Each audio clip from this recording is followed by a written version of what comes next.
Estamos aqui na nossa reta final, né? Vamos para 15. Tem um pequeno texto aqui. E aí, né? Vai estar dizendo aqui. Na Mesopotâmia, todos os bens produzidos pelos próprios palácios e templos não eram suficientes para seu sustento. Assim, outros rendimentos eram buscados na exploração da população das aldeias e das cidades. As formas de exploração eram principalmente duas: o imposto e o trabalho forçado.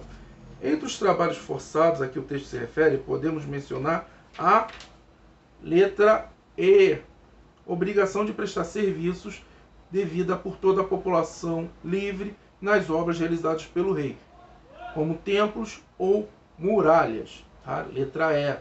Então, o cara era um camponês, ele ia lá, plantava seu campo de trigo, enquanto ele esperava esse plano estar apto para a colheita, ele não ia ficar à toa, ele ia trabalhar em obras públicas, construir estradas, muralhas, templos, palácios, diques, canais de irrigação, por aí vai, tá bom? A número 16, essa questão a gente pode anular, porque a opção correta dela seria a letra E, mas houve um erro aqui na diagramação do texto, eles inverteram. Vou mostrar para vocês onde eles inverteram. As legislações atuais permitem imediata e automática pena, que punem imediatamente e automaticamente os culpados. Não, é o inverso.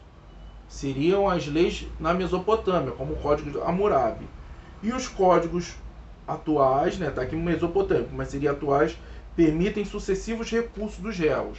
Então, não são os códigos mesopotâmicos que permitem sucessivos recursos. Os nossos atuais, sim. Então, tem lá a primeira instância, segunda instância, terceira instância. Então, o cara é condenado, mas ele pode recorrer. Então, essa número 16, a gente anula essa questão.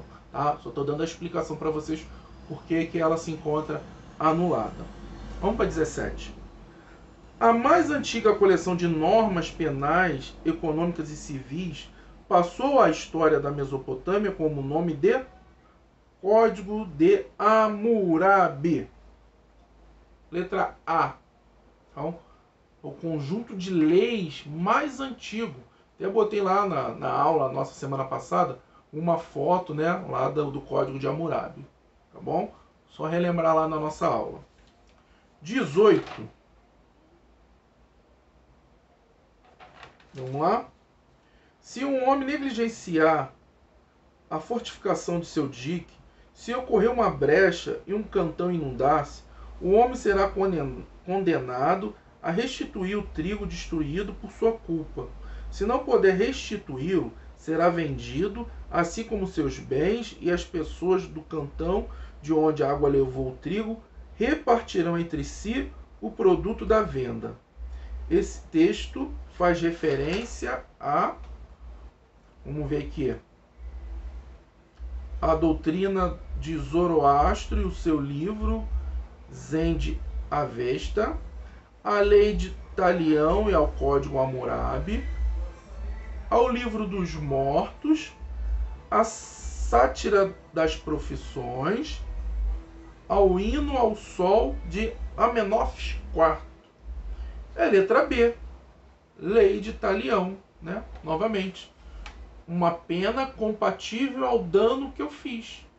Então eu era responsável lá por cuidar de um dique, que é uma espécie de represa para armazenar água. E eu não cuidei bem, e essa região onde eu deveria tomar conta desabou, inundou um campo de trigo de outra pessoa, eu tenho que pagar, porque foi uma responsabilidade minha. Imagine aqui, se a gente aplicar esse tipo de lei. Alguns anos atrás, há 4 anos atrás, as Olimpíadas aqui do Rio de Janeiro eram para trazer vários legados, heranças. E uma dessas heranças era a ciclovia Tim Maia, lá que liga Barra, São Conrado, até a Zona Sul. E parte dessa ciclovia Tim Maia desabou. Erros de cálculos, materiais não adequados.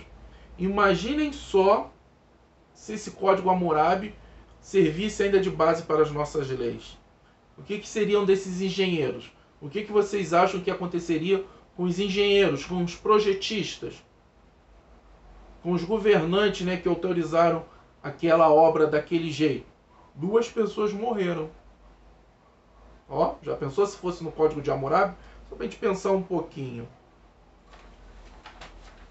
Agora nós estamos na penúltima, 19, passa rápido.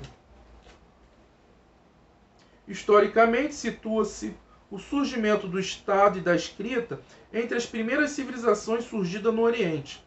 Apesar de possuírem culturas muito distintas e terem contribuído com diferentes legados, podemos afirmar que um traço comum entre a religião dos egípcios, mesopotâmicos, hebreus e persa era a mumificação para garantir a vida dos mortos? Não. A crença em um único Deus? Não, os hebreus sim, mas os egípcios, os mesopotâmicos não, eram politeístas. Então também não. O culto de diversos deuses com representação antroposomórficas, meio homem, meio animal.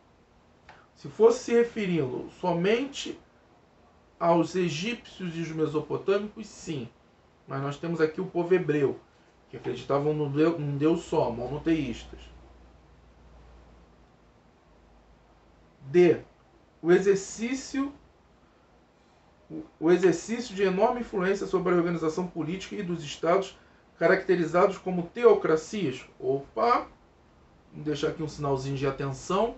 Essa faz sentido. Vamos ler a última. A construção de prédios grandiosos em forma de pirâmides que serviam ao mesmo... Não, os hebreus não faziam pirâmides. Então a resposta correta, analisando uma por uma...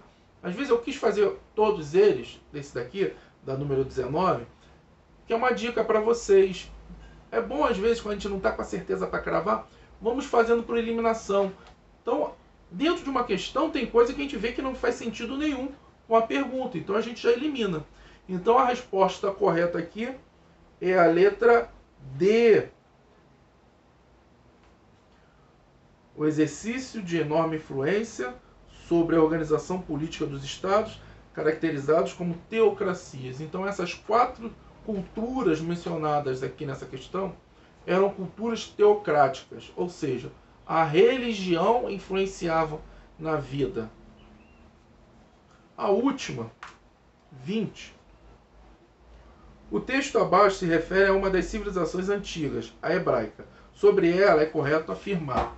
Então, a hebraica, lembrando que nós iremos estudar na próxima semana. A partir de sua prática religiosa, caracterizada pela crença em um único Deus, formou-se o judaísmo, religião em torno do qual construíram sua história. Vamos lá. Qual é a questão correta aqui? Os hebreus foram os responsáveis pelo fortalecimento do monoteísmo? Se é fortalecimento, é porque já existia. Mesma dica da outra. Vamos acompanhar as próximas. Assim como os hebreus, os fenícios também foram povos monoteístas e, em conjunto, impulsionaram o comércio daqueles tempos. Fenícios monoteístas? Vamos analisar. A gente ainda vai ver os fenícios na aula que vem.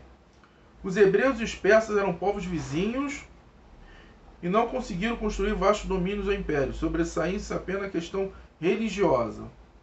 D.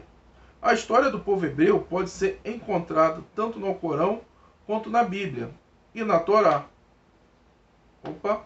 A Bíblia hebraica narra a história de todas as civilizações antigas. Não. Então, assim, seria a letra A. Os hebreus foram os responsáveis pelo fortalecimento do monoteísmo.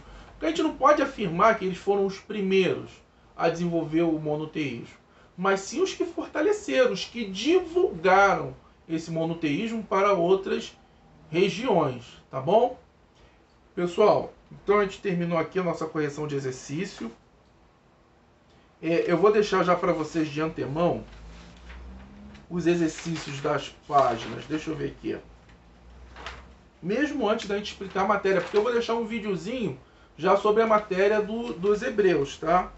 Então, páginas 241, 242 e 243. Tá legal?